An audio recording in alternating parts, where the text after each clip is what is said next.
हमारे चैनल पर आपका स्वागत है। अगर वीडियो अच्छी लगे तो जो चैनल पर नए हैं वो चैनल को सब्सक्राइब कर ले। भाद्रपद कृष्ण अष्टमी को श्री कृष्ण जन्माष्टमी कहते हैं क्योंकि यह दिन भगवान श्री कृष्ण का जन्म दिवस माना जाता है।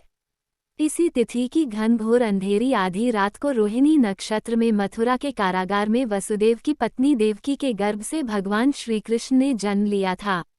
यह तिथि उसी शुभ घड़ी की याद दिलाती है और सारे देश में बड़ी धूमधाम से मनाई जाती है। जन्माष्टमी के दिन भगवान श्री कृष्ण की जन्म संबंधी कथा भी सुनते सुनाते हैं, जो इस प्रकार है। द्वापर युग में भोजवंशी राजा उग्रसेन मथुरा में राज्य करता था। उसके आत्ताई पुत्र कंस ने उसे गद्दी से उतार दिया और स्वयं मथुरा का राजा बन बैठा। कंस की एक बहन देवकी थी, जिसका विवाह वसुदेव नामक यदुवंशी सरदार से हुआ था। एक समय कंस अपनी बहन देवकी को उसकी ससुराल पहुंचाने जा रहा था। रास्ते में आकाशवाणी हुई, हे कंस, जिस देवकी को तू बड़े प्रेम से ले जा रहा है, उसी में तेरा काल बसता है। इसी के गर्भ से उत्पन्न 8वां बालक तेरा वध करेगा। यह सुनकर कंस वसुदेव को मारने के लिए उद्यत हुआ। तब देवकी ने उससे विनयपूर्वक कहा, मेरे गर्भ से जो संतान होगी उसे मैं तुम्हारे सामने ला दूंगी। बहनोई को मारने से क्या लाभ है। कंस ने देवकी की बात मान ली और मथुरा वापस चला आया। उसने वसुदेव और देवकी को कारागृह में डाल दिया। वसुदेव देवकी के एक एक करके 7 बच्चे हुए और 7 को जन्म लेते ही कंस ने मार डाला। अब 8वां बच्चा होने वाला था। कारागार में उन पर कड़े पहरे बैठा दिए गए। उसी समय नंद की पत्नी यशोदा को भी बच्चा होने वाला था। उन्होंने वसुदेव देवकी के दुखी जीवन को देख 8वें बच्चे की रक्षा का उपाय रचा।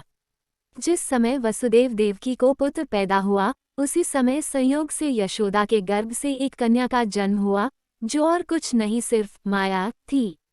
जिस कोठरी में देवकी वसुदेव कैद थे, उसमें अचानक प्रकाश हुआ और उनके सामने शंख, चक्र, गदा, पद्म धारण किए चतुर्भुज भगवान प्रकट हुए। दोनों भगवान के चरणों में गिर पड़े। तब भगवान ने उनसे कहा, अब मैं पुनः नवजात शिशु का रूप धारण कर लेता हूँ। तुम मुझे इसी समय अपने मित्र नंद जी के घर वृंदावन में भेज आओ और उनके यहाँ जो कन्या जन्मी है उसे लाकर कंस के हवाले कर दो। इस समय वातावरण अनुकूल नहीं है, फिर भी तुम चिंता न करो। जागते हुए पहरेदार सो जाएंगे, कारागृह के फाटक अपने आप खुल जाएंगे और उफनती अथाह यमुना तुमको पार जाने का मार्ग दे देगी। उसी समय वसुदेव नवजात शिशु रूप श्रीकृष्ण को सूप में रखकर कारागृह से निकल पड़े और अथाह यमुना को पार कर नंद जी के घर पहुँचे। वहां उन्होंने नवजात शिशु को यशोदा के साथ सुला दिया और कन्या को लेकर मथुरा आ गए। कारागृह के फाटक पूर्ववत बंद हो गए। अब कंस को सूचना मिली कि वसुदेव देवकी को बच्चा पैदा हुआ है। उसने बंदीगृह में जाकर देवकी के हाथ से नवजात कन्या को छीनकर पृथ्वी पर पटक देना चाहा, परंतु वह कन्या आकाश में उड़ गई और वहां से कहा, अरे मूर्ख, मुझे मारने से क्या होगा। तुझे मारने वाला तो वृंदावन में जा पहुंचा है। वह जल्द ही तुझे तेरे पापों का दंड देगा। यह है कृष्ण जन्म की कथा। अच्छी लगे तो लाइक शेयर करें।